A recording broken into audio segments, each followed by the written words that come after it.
Hi hello నమస్తే, welcome to cube TV. నేను మీ anchor Charmi. ఈరోజు మనతో పాటు ప్రస్తుతం డాక్టర్ బి విజయలక్ష్మి గారు అయితే ఉన్నారు.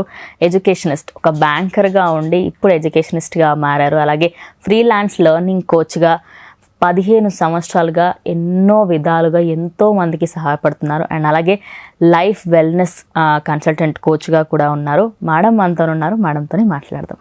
నమస్తే మేడం. మేడం, అఫర్మేషన్స్ అనగానే ఎన్నో టాపిక్స్ ఉంటాయి. ప్రతి ఒక్కరికి అసలు అఫర్మేషన్ అంటే ఏంటి, అసలు నేను అది ఎందుకు చేయాలి, ఇలా 100 డౌట్లు ఉంటాయి. మనం ఫస్ట్గా అసలు ఈ అఫర్మేషన్ చెయ్యడం ఎందుకు, అసలు ఈ అఫర్మేషన్ అంటే ఏంటి మ్యామ్? అసలు అఫర్మేషన్ అంటే పాజిటివ్ స్టేట్మెంట్. సింపుల్గా చెప్పాలి అంటే ఒక పాజిటివ్ స్టేట్మెంట్. మరి అఫర్మేషన్స్ ఎందుకు చేయాలి అంటే, ఇప్పుడు మనం ఏదన్నా చెయ్యాలి అంటే ఫస్ట్ మనకి ఆలోచన రావాలి. ఆలోచన రావాలి అంటే దాని గురించిన మంచిని వినడము, లేకపోతే చదవడము, లేకపోతే ఎవరి ద్వారా అన్నా తెలుసుకోవడమో చేయాలి. ఓకే, సో అలా తెలుసుకున్నప్పుడు మనకు ఫర్ ఎగ్జాంపుల్ ఇప్పుడు ఏదన్నా ఒకటి నచ్చింది. ఫర్ ఎగ్జాంపుల్ నీకు ఒక డ్రెస్ బాగా నచ్చింది. ఓకే, సో నాకు ఆ డ్రెస్ కావాలి అని నీకు ఒక పాజిటివ్ వైబ్ లేకపోతే ఒక పాజిటివ్ స్టేట్మెంట్ నీ మైండ్లో అనుకున్నప్పుడు పదే పదే చాలా బాగా నచ్చినప్పుడు మనకు ఆ డ్రెస్ ఖచ్చితంగా కావాలి అని మన మైండ్ రిమైండ్ చేస్తూ ఉంటుంది. అంటే ఆ స్టేట్మెంట్ మన మైండ్లో రిమైండ్ అవుతూ ఉంటుంది. ఓకే, అండ్ ఆబ్వియస్లీ మన మైండ్ ఏం చేస్తుంది, ఏదో ఒక ఫైన్ డే ఆ డ్రెస్ కొనేటట్టుగా చేస్తుంది అనమాట. That's a positive thing. Okay, negatives కూడా ఉంటాయి ఇలాగే. అంటే దేని గురించన్నా మనం పదే పదే తలుచుకోవడం వల్ల ఆ నెగటివ్ అనేది కూడా అవుతుంటుంది. చాలా సందర్భాల్లో మనం ఎవరినైనా చూడాలి అనుకున్నప్పుడు ఆ మనిషిని పదే పదే మన మైండ్ అంటే అన్కాన్షియస్గా మనం గుర్తు చేసుకుంటాం. అంటే కావాలని గుర్తు చేసుకోకపోవడం కాదు. సో అది పదే పదే మన మైండ్లోకి వస్తుంది అనుకోండి, ఆటోమేటిక్గా మనం కలుస్తాం కూడా. కోఇన్సిడెన్స్ అవుతూ ఉంటాయి కదా, అరే ఇది నేను అనుకోలేదు ఇలా జరిగింది అని. కానీ మన మైండ్ దాని గురించి ఆలోచిస్తుంది అనమాట. సో అఫర్మేషన్ సింపుల్గా చెప్పాలంటే పాజిటివ్గా ఉంటుంది అండ్ నెగిటివ్గా కూడా ఉంటాయి. బట్ బేసికలీ పాజిటివ్ స్టేట్మెంట్స్ అనమాట అఫర్మేషన్స్ అనేటువంటివి. మేడం, ఇప్పుడు అఫర్మేషన్స్లలో చాలా టెక్నిక్స్ ఉంటాయి అని అంటారు. అంటే మనం దాన్ని పదే పదే అనుకుంటూ ఉండాలి, లేకపోతే అది అవ్వదు అంత ఈజీగా అంటారు. అండ్ అలాగే అఫర్మేషన్స్లలో కూడా స్పెసిఫిక్గా ఓకే ఇలా అఫర్మేషన్ చేస్తేనే అది యూనివర్స్కి వెళ్తుంది, లేకపోతే ఇక్కడే స్టేబుల్గా ఉంటుంది అనేది కొన్ని రూల్స్ ఉంటాయి. అఫర్మేషన్స్లో ఎలాంటి రూల్స్ ఉంటాయి అసలు?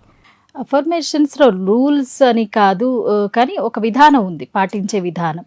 ఓకే, అఫర్మేషన్స్ మనకి రకరకాలుగా చెప్పుకోవచ్చు. డబ్బును గురించి ఉంటాయి, మనీ అఫర్మేషన్స్ ఉంటాయి, గ్రోత్ గురించి ఉంటాయి, పర్సనల్ రిలేషన్షిప్స్ గురించి ఉంటాయి, లవ్ గురించి ఉంటాయి, అంటే కెరీర్ పరంగా కూడా అఫర్మేషన్స్ చేయొచ్చు, సక్సెస్ గురించి చేయొచ్చు. సో ఇలా రకరకాల అఫర్మేషన్స్, హెల్త్ గురించి చేయొచ్చు.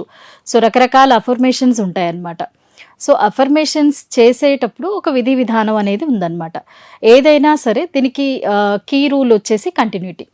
ఓకే, అంటే మనం ఏదైనా ఒక పనిని ఫర్ ఎగ్జాంపుల్ ఇప్పుడు ఏదైనా దీక్ష చేస్తున్నాము, ఒక మండలం రోజులు చేయమంటారు, లేకపోతే లైక్ సర్టన్ టైం పీరియడ్ ఉంటుంది కదా, 21 days చేయండి, 30 రోజులు చేయండి అలా చెప్తారు. దేనికి అంటే అది కంటిన్యూ అవ్వటానికి అనమాట. ఏదైనా సరే కంటిన్యూటీ ఈజ్ ద కీ అనమాట. కంటిన్యూటీ అనేది ఉందనుకోండి, దానికి రిజల్ట్ ఎక్కువగా ఉంటుంది. ఓకే, సో కంటిన్యూటీ అనేది ఒక ఇంపార్టెంట్ థింగ్. అండ్ మనము చెప్పేటువంటి స్టేట్మెంట్స్ లేకపోతే ఏదైతే మనము సెంటెన్సెస్ ఫ్రేమ్ చేసుకుంటామో అవి స్పెసిఫిక్గా ఉండాలి. ఎందుకంటే చూడండి, ఒక రోజులో మనకి చాలా ఆలోచనలు వస్తుంటాయి. ఒక క్షణానికే కొన్ని లైక్ 100లో ఆలోచనలు వస్తూ ఉంటాయి. కానీ ప్రతి ఆలోచనని లేదా ప్రతి స్టేట్మెంట్ని మనం నిజం చేసుకోలేం కదా. సో స్పెసిఫిక్ గోల్ అనేది సెట్ చేసుకోవడం చాలా ఇంపార్టెంట్. దానికి రిలేటెడ్గా స్పెసిఫిక్గా ఒక స్టేట్మెంట్ అనేది ఉండాలి. చిన్న ఎగ్జాంపుల్ చెప్తాను. ఇప్పుడు నేను సక్సెస్ఫుల్ అవ్వాలి అనుకోవడం కరెక్ట్, కానీ మన మైండ్కి కరెక్ట్ సిగ్నల్ ఇవ్వాలి. మన మైండ్ ఎలాంటిది అంటే whatever you feed or like మీరు ఏదైతే దానికి ఇన్స్ట్రక్షన్ ఇస్తారో అది ఫాలో అవుతుంది. సో మీరు ఇచ్చేటువంటి ఇన్స్ట్రక్షన్ చాలా క్లియర్గా ఉండాలన్నమాట. సక్సెస్ కావాలి అనుకోవడం కాకుండా you are an anchor, right? అంటే మీరు యాంకరింగ్ చేస్తున్నారు. సో నేను చేసేటువంటి ఈ యాంకరింగ్ రంగంలో నాకు సక్సెస్ రావాలి, లేదా స్పెసిఫికేషన్ ఒక సిరీస్ చేస్తున్నాము, ఆ సిరీస్లో నాకు సక్సెస్ రావాలి, స్పెసిఫిక్గా ఉండాలన్నమాట. అప్పుడు ఆ మైండ్ అనేది రీవైరింగ్ చేస్తుంది అనమాట. సో మనం ఏదైతే కోరుకుంటామో లేదా స్టేట్మెంట్స్ ప్రిపేర్ చేసుకుంటామో అవి చాలా స్పెసిఫిక్గా ఉండాలి. డబ్బు కావాలన్నా కూడా దానికి ఒక సర్టన్ నంబర్ అనేది ఇవ్వాలి మన మైండ్కి, బికాస్ విజువలైజ్ చేసుకోగలగాలి కదా. సో సే ఫర్ ఎగ్జాంపుల్ నా బ్యాంక్ అకౌంట్లో డబ్బులు ఉండాలి అనుకోవడం అనేది ఒక వేగ్ స్టేట్మెంట్. డబ్బులు ఉండాలి అంటే 1 రూపాయి అయినా ఉండొచ్చు, 1,00,000 అయినా ఉండొచ్చు, 10 రూపాయలైనా ఉండొచ్చు కదా. అలా కాకుండా ఒక స్పెసిఫిక్ నంబర్ అనేది ఇవ్వాలన్నమాట. సో ఇది సైంటిఫికలీ ప్రూవెన్ మెథడ్ యాక్చువల్లీ. నేను ఎగ్జాంపుల్ కూడా చెప్తాను. ఓకే, మనం ఏదైతే స్టేట్మెంట్స్ ప్రిపేర్ చేసుకొని మన మైండ్కి రిపీటెడ్గా చెప్తూ ఉంటాం కదా, సో న్యూరోప్లాస్టిసిటీ అంటారు. న్యూరోప్లాస్టిసిటీ అంటే ఏంటంటే మన బ్రెయిన్ దాని యొక్క ఎబిలిటీని, అంటే దాని యొక్క యోగ్యత, ఆ పని చేయగలిగేటువంటి సామర్థ్యాన్ని గుర్తించి మైండ్ రీవైరింగ్ అవుతుంది, అంటే పాజిటివ్ మైండ్ సెట్లోకి కన్వర్ట్ అవుతుంది. సో ఎప్పుడైతే కన్వర్ట్ అవ్వడం స్టార్ట్ అవుతుందో ఆబ్వియస్లీ మనకి ఆలోచనలు కానీ లేదా మన బిహేవియర్ కూడా అలాగే మారుతూ ఉంటుందన్నమాట. కానీ రిపీటెడ్గా చేయాలి ఇది. అండ్ అఫర్మేషన్స్ ఎప్పుడైనా సరే మనం early morning and before bed, అంటే మనం పొద్దున్న లేవగానే తర్వాత నిద్రపోయే ముందు బాగా పనిచేస్తాయి అన్నమాట. అఫర్మేషన్ స్టేట్మెంట్ అనేది మనం అలా యూస్ చేయాలి ఆ 2 టైమ్స్లో. Okay. And affirmation statement use చేసేటప్పుడు కూడా స్ట్రాంగ్ బిలీఫ్ ఉండాలి, చాలా నమ్మకంగా చేయాలి. అంటే ఆ నమ్మకం అనేది లేదనుకోండి అది అవ్వదు. మనమే స్ట్రాంగ్గా అనుకోలేదనుకోండి, అంటే చాలామంది అంటారు మేము అఫర్మేషన్స్ చేస్తున్నాము, చాలా రోజుల నుంచి చెప్తున్నాము కానీ అది నిజంగా అవ్వట్లేదు అంటే బిలీఫ్ తోటి చేయాలి.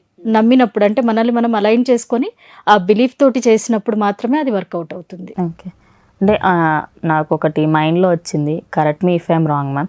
ఇప్పుడు చిన్నపిల్లలకు అంటూ ఉంటారు నీకంటూ ఒక గోల్ పెట్టుకో అని చెప్పేసి. ఎందుకు అంటే ఆ ప్రతిసారి మైండ్కి దాన్ని మనం చెప్తూ ఉంటే దానికి తగ్గట్టుగా స్ట్రెంగ్త్ని ఆ బుక్స్ కానీ, సపోజ్ ఏదన్నా IPS కానీ IAS కానీ చదవాలనుకుంటే నేను అవ్వాలి అన్న దృఢ సంకల్పం ఉంటే వాళ్ళకి ఆటోమేటిక్గా చదవాలి అనే ఇంట్రెస్ట్ కానివ్వండి, లేదా దానికి ప్రిపేర్ అవ్వాలి అనే ఇంట్రెస్ట్ తొందరగా వస్తుంది అంటారు. కరెక్టే కదా ma'am? Of course it is correct. కాకపోతే ఏంటి అంటే మైండ్ సెట్ ప్రిపరేషన్ అనేటువంటిది పేరెంట్స్ చెప్పేటువంటి గోల్ సెట్ చేసుకోండి అని చెప్పడంలో ఉంటుంది. అండ్ ఈవెన్ టీచర్స్ లైక్ వాళ్ళ స్కూల్ టీచర్స్ వాళ్ళని ఇన్స్పైర్ చేయొచ్చు. అంటే అఫర్మేషన్స్ వల్ల మనకి మోటివేషన్ ఒకటి వస్తుంది, ఎంకరేజ్మెంట్గా కూడా పనిచేస్తాయి. సే ఫర్ ఎగ్జాంపుల్ చిన్నప్పుడు ఎప్పుడైనా ఏదైనా ఒక చిన్న మంచి పని చేసినప్పుడు ఒక టీచర్ మెచ్చుకున్నారనుకోండి, అది పదే పదే మన మైండ్ రిమైండ్ చేస్తూ ఉంటుంది. And you will work towards that, అంటే మీరు అది చేయాలి లేదా అలాగే చేయాలి అన్న దానిపైన ఎక్కువగా కృషి చేస్తారు. సో అఫ్ కోర్స్ ఎంకరేజ్మెంట్ కింద పనిచేస్తుంది. అండ్ మీరు ఇందాకన్నా IAS కానీ IPS వాళ్ళకి మైండ్ సెట్ ట్రైనింగ్ ఉంటుంది సపరేట్గా. అంటే పాజిటివ్ మైండ్ సెట్ అనేది తీసుకురావడానికి ఒక విధి విధానం అనేది కూడా ఉందన్నమాట. సో అది అంత ఈజీగా వచ్చేది కాదు, అఫ్ కోర్స్ అంత డిఫికల్ట్ కూడా కాదు. మనం సాధించేటువంటి పట్టుదల మనలో ఉండాలి, కరెక్ట్ రూట్ తెలిసి ఉండాలి మనకి. ఓకే. అంటే ఒక వర్డ్స్కి మనము అనుకునే అఫర్మేషన్స్కి నిజంగా ఇంత పవర్ ఉంటుందా మేడం? ఎందుకంటే కొంతమందికి మాత్రమే పనిచేస్తుంది. మీరు అన్నట్టు మేడం నేను ఎంత కష్టపడ్డా రావట్లేదు, అది వాళ్ళ బిలీఫ్తో చేసినప్పటికీ కొందరికి ఎందుకో అది మిస్కమ్యూనికేట్ అవ్వడము, లేకపోతే అది అవ్వకపోవడము, అది అయ్యే స్టేజ్లో ఆగిపోవడం, ఇలాంటి సంఘటనలు చాలా జరుగుతూ ఉంటాయి. అంటే మరి ఎందుకు? అంటే వాళ్ళు కరెక్ట్గా చెయ్యట్లేరా, లేకపోతే వాళ్ళు చేసే దాంట్లో పవర్ ఏమైనా తక్కువ ఉందా? ఫస్ట్ థింగ్ ఏంటంటే చార్మి, మనము అనేటువంటి వర్డ్స్ కానీ లేదా మనం ఏదైతే స్టేట్మెంట్ చెప్తున్నామో దానికి పూర్తి అర్థం మనకు తెలిసి ఉండాలి, అర్థవంతమైన స్టేట్మెంట్ అయి ఉండాలి. మనకి మీనింగ్ తెలియకుండా మనం ఏదో చెప్తున్నాము, మనకు అర్థం అవ్వలేదు, మన బ్రెయిన్కి ఎలా అర్థం అవుతుంది? అర్థం అవ్వదు. సో ఆ స్టేట్మెంట్ ఏదైతే మనము చెప్పాలనుకుంటున్నామో దాని కంప్లీట్ మీనింగ్ మనకు తెలిసి ఉండాలి. అండ్ దానివల్ల వచ్చేటువంటి ప్రయోజనాన్ని మనం విజువలైజ్ చేసుకోగలగాలి, అనుభవించగలగాలి. సే ఫర్ ఎగ్జాంపుల్ ఇప్పుడు నాకు ఒక 1,00,000 రూపాయలు కావాలి అనేది నీ ఫీలింగ్. ఎగ్జాంపుల్కి 1,00,000 కావాలి అనుకున్నప్పుడు 1,00,000 రూపాయలు నా అకౌంట్లో ఉంటే నేను ఏం చేస్తాను, ఎలా బిహేవ్ చేస్తాను, నా మైండ్ సెట్ ఎలా ఉంటుంది అనేది విజువలైజ్ చేసుకోగలగాలి. ఓకే, అలా బిహేవ్ చేయడం స్టార్ట్ చేసి లేదా అది మైండ్కి మనము మైండ్ రీడ్ చేసుకునే విధంగా చేయాలన్నమాట. సో అంత క్లియర్గా స్టేట్మెంట్ ఉన్నప్పుడు, అంటే మనకు అది క్లియర్గా అర్థమయ్యి దానిని పూర్తి నమ్మకంతో చేస్తేనే అది వర్కౌట్ అవుతుంది. ఇంకొకటి వర్డ్స్కి చాలా పవర్ ఉంటుంది. ఇప్పుడు సే ఫర్ ఎగ్జాంపుల్ మనం సెల్ఫ్ టాక్ చేస్తాం కదా, చాలా మంది సెల్ఫ్ టాక్ చేస్తారు. సెల్ఫ్ టాక్ చాలా పవర్ఫుల్. ఇప్పుడు ఫర్ ఎగ్జాంపుల్ ఏదైనా పని చేయబోతున్నారు, ఫస్ట్ టైం ఏదైనా చేయబోతున్నారు, మనల్ని మనం బూస్ట్ చేసుకోవడానికి సెల్ఫ్ టాక్ చాలా యూజ్ అవుతుంది. సెల్ఫ్ టాక్ నెగటివ్గా ఉండొచ్చు, పాజిటివ్గా కూడా ఉండొచ్చు. నేను ఒక చిన్న ఎగ్జాంపుల్ చెప్తాను. చాలా మందిలో ఇప్పుడు ఏదైనా కాంపిటేటివ్ ఎగ్జామ్ రాసినా లేకపోతే ఎందులో పార్టిసిపేట్ చేసినా నేను ఎలాగూ గెలవను, లేకపోతే నాకు ఎలాగూ ఇది రాదు, నేను లాటరీ టికెట్ ఏదైనా సరే నాకు ఇది రాదు, చిన్నప్పటి నుంచి మాకు అసలు అలవాటు లేదు, మాకు ఎప్పుడు నేను ఎప్పుడు సెకండ్ డే అంటే ఆబ్వియస్లీ సెకండ్ డే వస్తారనమాట. ఎందుకంటే మనము మన మైండ్ని అలా ట్రైన్ చేసుకుంటున్నాం. సో నాకు రాదు అంటే వచ్చేది కూడా నిజంగానే రాకుండా పోతుంది.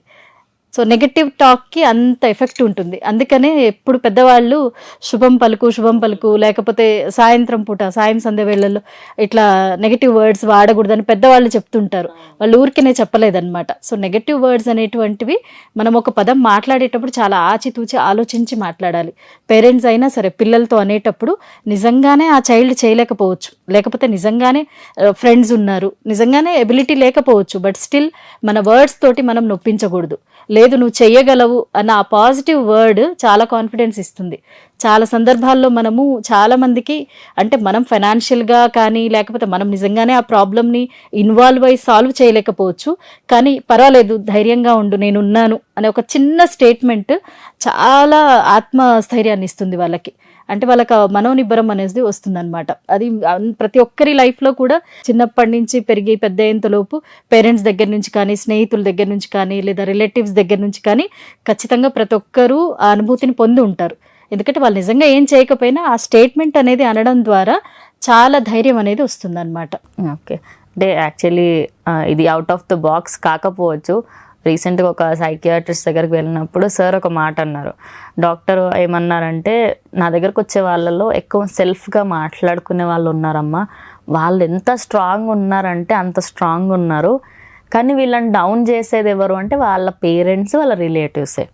కంటిన్యూస్గా నీకేం రాదు, నువ్వు ఒక మొద్దువి అంటే వాడి మైండ్ అది ఫిక్స్ అయిపోయింది. సో ఇలాంటి వాటి నుంచి దూరంగా ఉండాలంటే ఎట్లా ప్రిపేర్ చేసుకోమంటారు మైండ్ని? ఇట్స్ పర్సనల్ క్వశ్చన్ అనుకోవచ్చు. షూర్. చిన్న పిల్లలకి అంటే అఫ్ కోర్స్ ఇప్పుడు మనం ఏదో ఒక చిన్న మాట అన్నా కూడా ఊరికేనే నొచ్చుకునే పిల్లలు ఉంటారు. ఓకే, సో సాధ్యమైనంత వరకు పాజిటివ్గా మాట్లాడమని నేను పేరెంట్స్కి చెప్తాను. అండ్ లైక్ ఏదైనా తప్పు చేసినా సరే ఓకే నువ్వు బాగానే చేసావు కానీ ఇది ఇలా కాదు, ఇలా చేసి చూద్దాము. ఓకే, బెటర్మెంట్ అనేది మనం ఎప్పుడూ కూడా డిస్కరేజ్ చేయకుండా ఎంకరేజ్ చేస్తూనే ఇది బాగా చేసావు నాన్న అటెంప్ట్, ఎందుకంటే వాళ్ళు చేసిన అటెంప్ట్ ఆ ప్రయత్నాన్ని మెచ్చుకోవాలి. ఓకే, చిన్నపిల్లలైతే. అదే పెద్దవాళ్ళు అయితే చూడండి, పెద్దవాళ్ళకి ఏంటి మనం ఏదైనా ఒకటి అనుకున్నాం అనుకోండి అది మార్చడం చాలా కష్టం. చిన్నపిల్లలకి మార్చడం ఈజీ, కానీ ఒక సర్టన్ ఏజ్ వచ్చిన తర్వాత మనకంటూ కొన్ని బిలీఫ్స్ ఉంటాయి, మనకి ఒక బిలీఫ్ సిస్టమ్ ఉంటుంది. సో ఒకటి ఏదైనా నేను స్ట్రాంగ్గా నమ్ముతున్నాను అనుకోండి, దాన్ని మీరు మార్చాలని ట్రై చేస్తే కొన్నిసార్లు అది వీలు అవ్వకపోవచ్చు. అఫ్ కోర్స్ అందులో నెగటివ్ పాజిటివ్ నాకు ఎక్స్ప్లెయిన్ చేసినా కూడా కొన్నిసార్లు నాకు టైం పడుతుంది. సో ఆ చెప్పే విధానం అనేటువంటిది కరెక్ట్గా ఉండాలి. అండ్ ఇంకొకటి, ఎప్పుడైనా సరే మనం అఫర్మేషన్ ఎందుకు చేస్తున్నాము? బెటర్మెంట్ కోసం కదా. సో సమ్ ప్రాబ్లంలో ఉన్నాము, లేకపోతే ఇప్పుడు హెల్త్ రిలేటెడ్గా అంటే మనము సిక్గా ఉన్నప్పుడే అంటే అన్హెల్దీగా ఉన్నప్పుడే చేస్తాం కదా. సో ఆ పెయిన్ ఏరియా అనేటువంటిది చెప్పినప్పుడు వాళ్ళకి ఓకే నేను ఈ పెయిన్ నుంచి బయటకు వస్తాను అనేది రియలైజ్ అయినప్పుడు ఆటోమేటిక్గా వాళ్ళ మైండ్ చాలా స్ట్రాంగ్ అవుతుంది అండ్ వాళ్ళు చేసే అఫర్మేషన్ నమ్మకంతో చేస్తారనమాట. సో ఫస్ట్ వాళ్ళకి అది క్లియర్ చేయాలి మనము, దీనివల్ల ఉపయోగం ఏంటి. సో ఆ ఉపయోగం అనేది తెలిసినప్పుడు ఆ వైపే వెళ్తుంది మైండ్. సో స్ట్రాంగ్గా చేయగలుగుతారనమాట. ఓకే మేడం, ఈ లా ఆఫ్ అట్రాక్షన్లో అఫర్మేషన్స్ అనేటివి చాలా పవర్ ఉంటాయి అండ్ దాన్ని ఎప్పుడు కూడా ఫ్యూచర్ టెన్స్లో రాయమని చెప్తారు. అంటే ఆల్రెడీ అయిపోయింది నేను అది అనుభవిస్తున్నాను అని రాయమని చెప్తారు. అంటే దాన్ని ఇప్పుడు సపోజ్ నాకు ఒక 1 lakh rupees ఇప్పుడు కావాలి అనుకుంటే నేను ఆ ఒక అఫర్మేషన్ లైన్ని ఎలా రాయాలి చెప్పండి? చార్మి, ఇది కొంతవరకు కరెక్ట్. ఫ్యూచర్ టెన్స్లో రాయకూడదు, ప్రెజెంట్ టెన్స్లో రాయాలి. ప్రెజెంట్ టెన్స్ అంటే ఇప్పుడు నేను నిజంగానే అనుభవిస్తున్నాను అనే విధంగానే రాయాలి. ఓకే, సే ఫర్ ఎగ్జాంపుల్ నాకు బాగా రిచ్ అవ్వాలని ఉంది, అంటే బాగా డబ్బు సంపాదించాలి, నేను డబ్బు సంపాదిస్తున్నాను. ఓకే, ప్రెజెంట్ కంటిన్యూస్ టెన్స్లో ఉండాలి. అంటే ఇప్పుడు జరుగుతూ ఉన్నట్టుగానే మనము దాన్ని భావించి అనుకోవాలి, దాన్ని భావించి అది రాసుకోవాలన్నమాట. ఇంకొకటి, అఫర్మేషన్స్ కొన్ని రోజులు అంటే చూసి చదవడం అలా చేసి మన మైండ్ ఎప్పుడైతే స్ట్రాంగ్గా డిసైడ్ అవుతుందో ఆటోమేటిక్గా ఆ స్టేట్మెంట్ మన మైండ్లోకి వచ్చేస్తుంది. సో ఆ స్టేట్మెంట్ అనుకునేటప్పుడు ఆ అనుభూతిని పొందాలి. అంటే ఆ ఫీలింగ్ అనేది ఎలా వస్తుంది? ఆ అనుభవాన్ని పొందినప్పుడు. ఓకే, ఏదైనా మన మైండ్ సెట్. 1 rupee ఉన్నా 1 crore ఉన్నా అది అకౌంట్లో ఉంటుంది. ఇమ్మీడియట్గా ఇప్పటికిప్పుడు మనం ఖర్చు పెట్టలేము. కానీ 1 rupee ఉన్న వాళ్ళు చాలా డౌన్గా ఉంటారు. అది మన అకౌంట్లో 1 crore ఉంటే చాలా ఆత్మస్థైర్యంతో చాలా ధైర్యంగా మాట్లాడతాం కదా. సో ఈ రెండు కూడా ఇమ్మీడియట్గా మన కంటికి కనపడట్లేదు, లేకపోతే ఇమ్మీడియట్గా మనం యూజ్ చేయట్లేదు, కానీ మన మైండ్ పైన చాలా ఎఫెక్ట్ చూపిస్తున్నాయి. అంటే ఉన్నది అన్న ధైర్యం చాలా ధైర్యాన్ని ఇస్తుంది, మనం ఏదైనా చేయడానికి ముందడుగు వేయడానికి ధైర్యాన్ని ఇస్తుంది. లేదు అనేటువంటి ఆ భావన ఉంది కదా, ఆ ఫీలింగ్, దానివల్ల టోటల్లీ డౌన్ అయిపోతున్నాం. సో ఏదైనా సరే మన ఆలోచన విధానంలో ఉంది. సో ఆలోచనని కరెక్ట్ చేసుకోవాలి మనం. అంటే ఎన్నో సంవత్సరాలుగా మీరు ఈ ఇండస్ట్రీలో ఉన్నారు, లా ఆఫ్ అట్రాక్షన్ గురించి ఎన్నో టెక్నిక్స్ తెలుసు. అంటే మీ లైఫ్లో జరిగిన ఏదైనా ఒక మెమరబుల్ సంఘటన, అఫర్మేషన్స్ చేయడం వల్ల జరిగిన ఏదైనా సంఘటన ఉందా మేడం? చెప్తాను చార్వి. యాక్చువల్లీ ఇది నిజంగానే అఫర్మేషన్స్ వల్ల జరుగుతుంది అని తెలియదు నాకు అప్పుడు. ఓకే. ఎందుకంటే ఎంత సైంటిఫిక్గా నేను డిగ్ చేయలేదు, అంటే దాంట్లోకి అంత నేను వెళ్ళలేదు. కానీ అరే ఇవన్నీ అవుతున్నాయి ఎలా అనేది చాలాసార్లు అనిపించేది అనమాట. సో అంతెందుకు, నేను కాలేజ్ డేస్లో కూడా ఎవరినన్నా చూడాలి అని ఎవరితోటన్నా డిస్కస్ చేసినప్పుడు, లేదా కనిపించట్లేదు నెక్స్ట్ డేనో లేదా 2 days తర్వాత వాళ్ళు కనిపించడం ఇలా జరిగేది. మా ఫ్రెండ్స్ అనేవాళ్ళు అనమాట, అదేంటి మొన్ననే అడిగావు అప్పుడే కనిపించారు. సో ఇలాంటివి చాలా జరిగినప్పుడు ఏదో సరదాగా మనకి ఎలా ఉంటుంది, మనం ఏదన్నా అనుకున్నది జరిగినప్పుడు ఆ థ్రిల్లింగ్ గా ఉంటుంది కదా. సో అట్లాంటి థ్రిల్స్ చాలా ఉన్నాయి అనమాట. కాకపోతే చాలా అచీవ్ చేశాను చార్మి.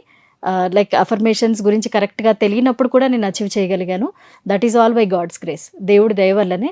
బికాజ్ ఎందుకంటే నేను ఏదైనా చేయాలి అంటే చాలా స్ట్రాంగ్గా బిలీవ్ చేస్తాను, అండ్ అది ఖచ్చితంగా అవుతుంది అనమాట.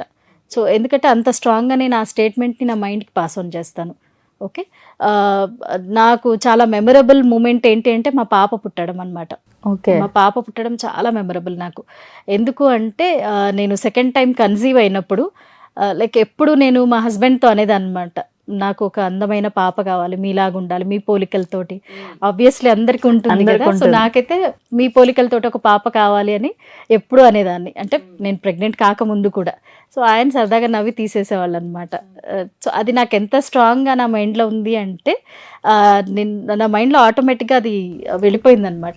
పిక్చరైజేషన్ కూడా ఉంది మీకు. సో నేను కన్సీవ్ అయిన తర్వాత ఆల్మోస్ట్ లైక్ సిమ్టమ్స్ ఇవి చూసి చెప్తారు కదా, పాపో బాబు. ఆల్రెడీ నాకు ఒక బాబు ఉన్నాడు అనమాట. సో సేమ్ సిమ్టమ్స్ అంతా, ఎవరైనా సేమ్ మళ్ళీ బాబనే ఎక్స్పెక్ట్ చేశారనమాట. కానీ నేను మాత్రము నాకు పాపే పుడుతుంది అంటే మా హస్బెండ్ ఒకరోజు కూర్చోబెట్టి ఏదో మూవీ చూపించి, చూడు అమ్మాయిగా పుడితే ఇలా ఇలా ఇన్ని సొసైటీలో ఇప్పుడు రకరకాల ప్రాబ్లమ్స్ ఉన్నాయి కదా, ఎందుకు నువ్వు అమ్మాయి కావాలని అంత స్ట్రాంగ్గా అనుకుంటున్నావు, ఈ టైంలో వద్దు, చూడు ఇన్ని ప్రాబ్లమ్స్ ఉంటాయి మనకి, లైఫ్ లాంగ్ టెన్షన్స్. జనరల్గా అందరు పేరెంట్స్ అనుకునేవే. ఆయన ఎక్స్ప్లెయిన్ చేశారు, అదంతా అయిపోయింది. బట్ స్టిల్ నేను వింటున్నాను కానీ నా మైండ్లోకి వెళ్ళట్లేదు అది. సో లాస్ట్ నా డెలివరీ డే వచ్చింది. నాకు ఎర్లీ మార్నింగ్ 7:30కి డెలివరీ, December 25th రోజు. నేను హాస్పిటల్ అయిపోయింది, మొన్న బర్త్డే అయింది. సో నేను జస్ట్ లేబర్ రూమ్లోకి ఎంటర్ అవ్వకముందు, ఆపరేషన్ థియేటర్లోకి వెళ్ళకముందు కూర్చొని ఉన్నాను. మా హస్బెండ్ వచ్చి, ఏం బాధపడకు, బాబు పుట్టాడు, ఓకే, నీ మైండ్ మార్చేసుకో, పాప కాదు, అది యాక్సెప్ట్ చేయడానికి రెడీగా ఉండు అని నాకు చెప్పేసి ఆయన బయటకు వెళ్ళిపోయారు. సో అనస్థీషియా కంప్లీట్గా ఎక్కలేదన్నమాట, హాఫ్. ఓకే, వేస్ట్కి ఇస్తారు కదా. సో అనస్థీషియా ఇచ్చారు నాకు డాక్టర్. కాన్షియస్గానే ఉన్నాను నేను, ఆపరేషన్ అవుతుంది. సో డాక్టర్ అడిగారు అనమాట. Some times I remember like నేను డాక్టర్తో డిస్కస్ చేశాను, నాకు ఇలా పాప కావాలి. మామూలుగా క్యాజువల్ టాక్ ఉంటుంది కదా మనం టెస్ట్కి అలా వెళ్ళినప్పుడు, అప్పుడు చెప్పినప్పుడు ఆవిడ గుర్తుపెట్టుకుంది, నేను పాప కావాలని చెప్పాను ఆవిడకి. సో తను బేబీని బయటికి తీయకుండా హాఫ్ బయటికి తీసి, తను అడిగిన ఫస్ట్ క్వశ్చన్ మా హస్బెండ్ని పిలిచింది అనమాట. She called my husband and asked, చూపిస్తారు అలాగా. So what are you expecting, I'm expecting a boy అని చెప్పారు ఆయన. చెప్తే ఆయన సడన్ గా ఇలా బయటికి తీసి ఇట్స్ అ బేబీ గర్ల్ అనిందా.